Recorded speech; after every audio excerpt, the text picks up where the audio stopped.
Hello, welcome in. My name is Sarah. I'm an intuitive astrologer and intuitive reader. And today we're going to be, I'm delivering this reading on the day of the hybrid solar eclipse in the sign of Aries at 29 degrees, the last degrees of Aries.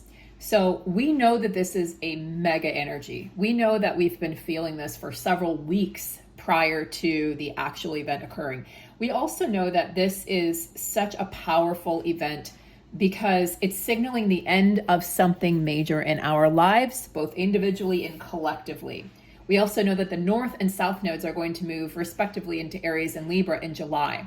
So we're going to be saying a farewell and adios to Scorpio and Taurus, North and South nodes, actually Taurus, Scorpio respectively. And we're going to be welcoming in the Aries Libra node energy. So having said that, we've had a ton of energy in Aries since the beginning of the astrological year, which was when the sun moved into the sign of Aries back in March 21st of this year.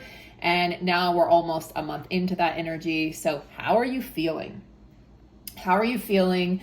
I've done a ton of videos leading up to this eclipse energy, but I did want to sit down and do a video to actually talk about the eclipse energy and let you know that I am offering private, personal, individual readings for this eclipse energy. I also offer love readings. I offer career and life path readings as well, and coaching sessions. I usually do a combination of both in a reading. So we'll do a reading and we'll also do the coaching element and coaching aspect.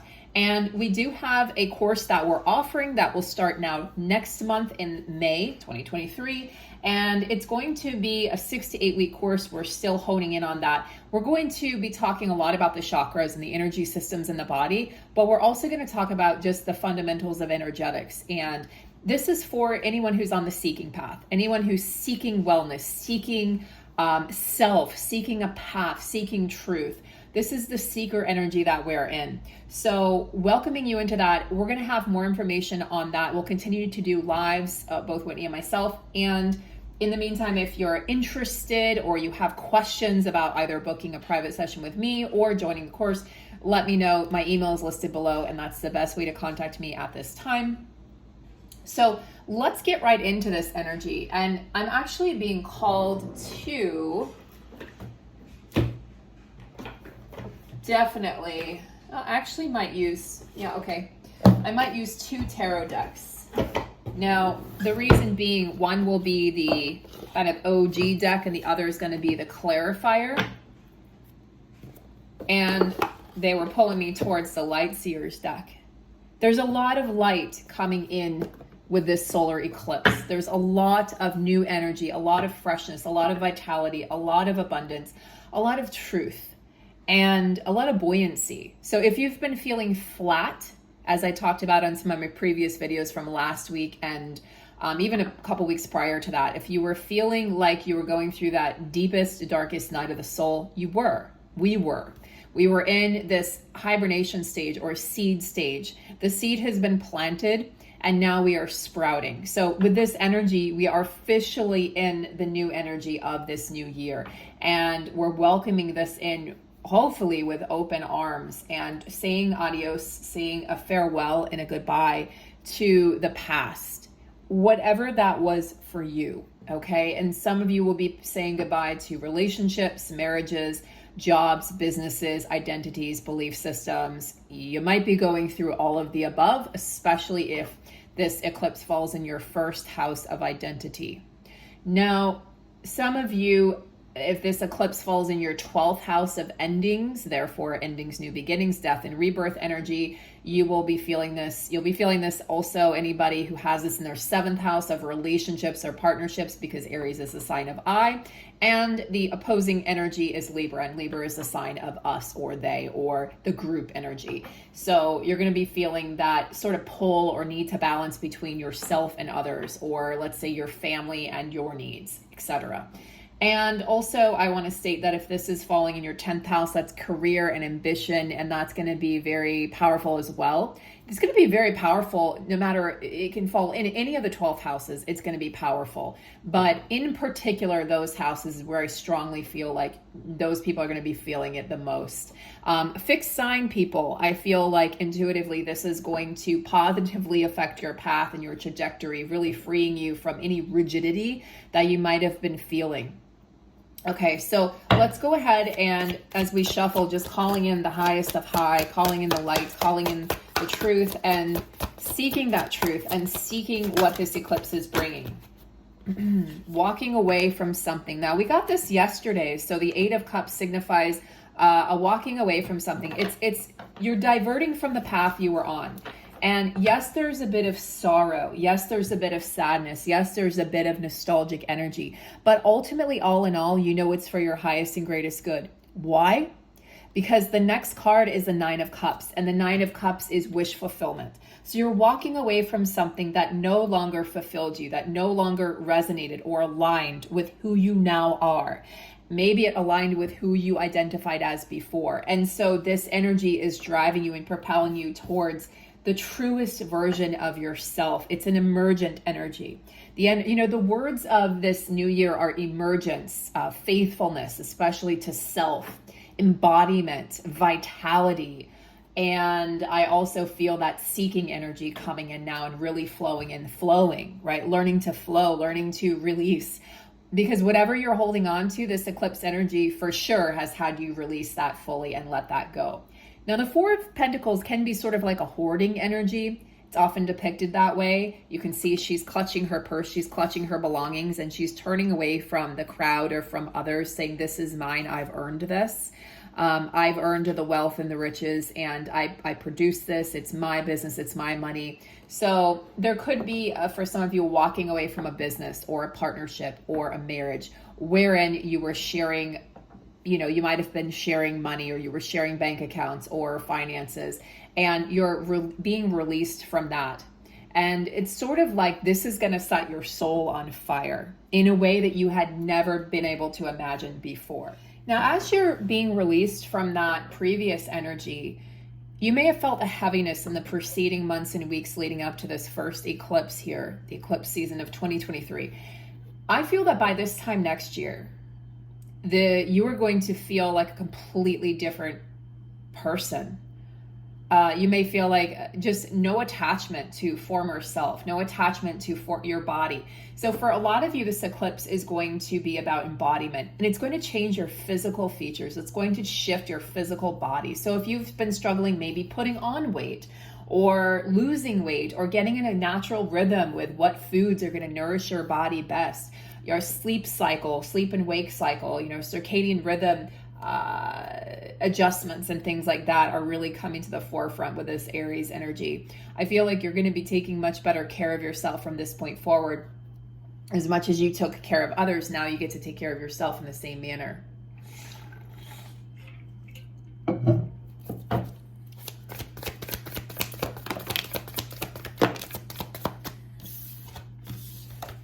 Okay, so let's go ahead and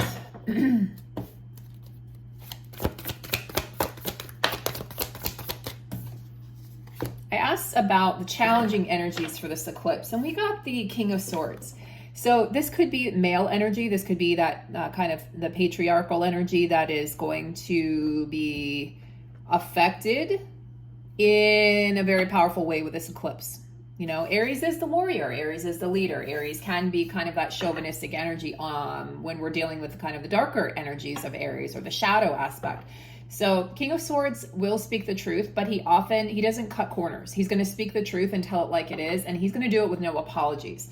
So this could be your energy, or this could be the energy of, I feel like this is more universal energy or collective energy. The world is shifting to this place of we're going to be speaking our truth and speaking our mind unapologetically. And we're going to offend people. We're going to trigger people. Truth be told, though, we've got to be tougher. Okay, we've got to stop being triggered or offended at every turn, with every word, with every sentence. This is bullshit. We need to, we need the true masculine energy to show up and to be embodied in both ourselves, right? The female, and also in the male. It's like the feminine, the masculine energy is very much being called upon at this time. And the feminine energy, again, it's almost like I feel like the feminine energy has walked away from that which doesn't suffice, or that which doesn't resonate, or that doesn't feel like her equal. And the masculine energy is over here, kind of in a sulking energy. Now, if you identified as a twin flame, okay, because I know a lot of my followers did, and you followed me potentially for that reason. And I lost a ton of followers, and that's fine, because I went on a different path. I went to seek my truth. I was seeking truth over the past year. And what I found was that the twin flame label doesn't vibrate or resonate with me any longer. And I felt like it was very much a force-fed concept, and it was man-made, created by man. Well, really everything is. So then I went to questioning everything, the entire world, every word, every belief system. I questioned myself. I questioned what I was told. And that's really what I've been doing. And from the comments, based on the comments, it's what a lot of you have been doing as well. You've been seeking the truth and really, what is this? So when I was able to free myself, free my mind, my soul from this concept of kind of obligation to this twin flame, if you will, it's not that the energy stopped. Like that masculine energy does exist. It exists in a greater form. It exists in yourself. It exists in me. It exists in the person that I did identify as that twin flame or partner. It exists in the world itself. It's the yin and the yang and the balance. And so this masculine energy is kind of currently in like a pouty energy. Now, I'm talking about the masculine energy that's still as of yet unawakened, or is slightly unawakened. For the masculine energy in all of us that is more awakened and more aware, that's not what I'm referring to. So let's just, to get an idea, okay?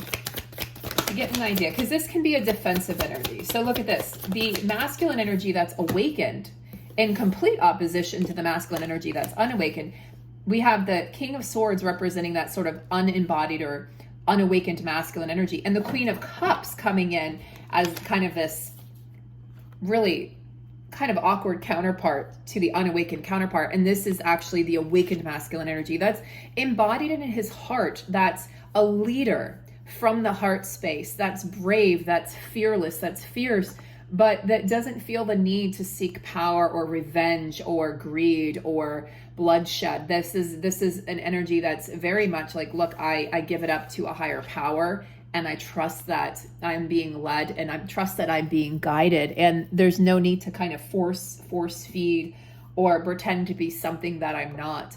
This is a very liberated masculine energy that I'm seeing for those masculines that are connecting to the feminine, who are able to create that balance with the feminine and the masculine, who aren't just, who have been able to kind of swing the pendulum to the middle. And this is an intuitive masculine. This is a highly attuned, emotionally intelligent masculine energy that is leading the way. And they lead with compassion and sensitivity and strength all at once, and empathy. And it's a very healing energy. It's stepping away from that controlling energy, or the suppressing of emotions, or, men don't cry, right? Suck it up, like dry your tears kind of energy. It's a very secure energy. And it's an energy that's responsible, that says, I'm responsible for myself and my emotions. I'm responsible for my actions and my choices. I find this very fascinating, very interesting at this point in time. So what is the masculine? What does the unhealed masculine wish to say to the feminine energy on this day of the eclipse? There's a need for balance, okay? This King of Sword energy, this kind of imbalanced masculine energy, again, inherent and present in all of us and in all really nature, is seeking balance. Feels a bit tipsy-topsy. It feels as though it can't find the balance within itself. So it's been seeking that balance outside of itself, and now is realizing that actually doesn't work. And when I seek solace, or I seek happiness or joy or fruitfulness or abundance or riches or whatever outside of myself, or balance outside of myself, or peace, it sort of gets like thrown back at me, and I feel like I become a walking joke. And that's because this masculine energy has to learn how to be the embodiment of all of those things, rather than seek that outside of self. So yesterday we had the Hermit energy pop up. We had the High Priestess energy, the energy of going within, which is the energy of an eclipse. Now, guys, I want to just really drive that point home, especially for anyone new to my channel or new to watching me. I am a truth speaker. My soul is divine truth, and I don't sugarcoat things. So I will tell it like it is. I'm not worried about offending somebody or making somebody upset, because if it's the truth, that if it's my truth and it needs to be spoken, just like you have your truth, I'm going to speak it. That's what my channel is for. But it doesn't mean that I don't come from a place of compassion, or that I don't come from a place of peace or love or joy. I'm just coming from that place of stepping back. And when you're a teacher or an educator or any kind of a leader or a coach or wellness advisor or consultant or whatever, however you want to define yourself, whatever title exists out there in all the titles of titles, it's, for me, it's first and foremost, it's truth. And as I evolve, the information that I share evolves, right? As it should be, because I wouldn't want to be stagnant teaching the same thing that I was teaching 10 years ago. And this information, this eclipse energy is coming through so powerfully and so strongly that I feel like I am a conduit again of communication, whereas for the past year it's really been a struggle to find my words. And I'm a communicator by nature, so not being able to find my words, not being able to find that creative spark, not feeling intuitive or connected was really, really challenging. But it was the death of the parts of me that I was clinging to that really needed to go, so that I could welcome in this fresher, cleaner, pure perspective, whatever that is. It's still being shaped for all of us, right? But this eclipse offers you an opportunity. Don't pass up this opportunity, guys. Don't miss this opportunity. It's a big one. You're going to regret it if you miss this opportunity to expand, to evolve, to let go of something. Now, because it's the last degrees of Aries, it's beautiful, because not only are we given the opportunity to let go, but immediately we're given the opportunity to open a brand new door. It's like we close, we open immediately, simultaneously. That's what's so unique about this energy, and the fact that it's a hybrid solar eclipse, which I talked about yesterday on my video. So check that out if you want more information on what that means. And guys, while you're at it, please like, share, subscribe, leave a comment. These are all ways that I can help, that you can help me help the channel organically grow. I really want to get to 1,000 subscribers by the end of the month. I know we can do it. We're close to 600. So let's do that. And then I'm going to have a special live when we get to those 1,000 subscribers. We're going to offer, Whitney and I will be doing a special live for you guys where we're doing mini readings. So help me get to that point, please. And, it's just a way to support a fellow creator. And it's very easy. It takes 2 seconds to do those things. So I appreciate you all, and welcome in if you're new. It's lovely to meet you. My name is Sarah. I'm an intuitive reader, intuitive astrologer, and we are discussing the Aries solar eclipse here. Okay, the solar eclipse, new moon in Aries. Look at this. We've got 2 major arcana cards, the Hanged Man, but in this deck, I love this deck because it's depicted as this very playful energy. Like she's toying with possibility here. She's lighthearted, she's free, her heart is open. Anytime you're doing a back bend, anybody who's familiar with yoga or any sort of movement really, when you open your heart and expose your heart, you are vulnerable. So she's in a very vulnerable position here, and she's only holding on by one hand. So she could fall, right? She could lean too far in one direction or the other. She could hurt herself, she could fall, but she's not worried about that. She's releasing and letting go, and she's trusting herself. There's an element of self-trust here. There's an element of faith here that's required with any eclipse or any letting go or shutting or releasing. And the Fool energy is that new energy. As you let go of something, you can welcome in something new. And again, there's this energy of, look, she's leaning backwards and she's holding on only with one hand to the stick, and it doesn't look that strong. So she could fall backwards, right? But she's holding this amethyst in her hand. Amethyst is very balancing and very intuitive stone, very healing. It's one of my favorites, actually. So she's really connecting with herself. She's connecting with her journey. She's connecting with the hero's journey that she is on. And she knows she's about to step into a brand new chapter and a brand new space. But she's fearless. This Aries energy is asking us and allowing us to step into this new space and be fearless and not be afraid of what comes next. Very, very interesting. Very beautiful energy that we have right now, guys, surrounding us. I have a lot more to say. So what I'm going to do is I actually have somewhere to be here in a little while, but what I'm going to do is I'm going to do an extended reading for you guys over on Patreon tonight. So look out for that reading tonight. I might be able to get it up sooner, and I'm going to go in more detail. And what I'm going to explore is I'm going to explore the love aspect. I'm going to explore the relationship aspect. I want to explore deeper. We're going to look into some of the guides that are assisting us collectively on this journey. And I'm going to look into the energy of just like the overarching themes for this eclipse, and moving forward from this eclipse, what's to come next? What is this new door? What is this new energy that we're stepping into? So look out for that, guys, over on Patreon, and I will see you guys there. Have a beautiful day. Happy new moon solar eclipse in the beautiful, energetic, passionate sign of Aries. Let's light this shit on fire. Love you guys.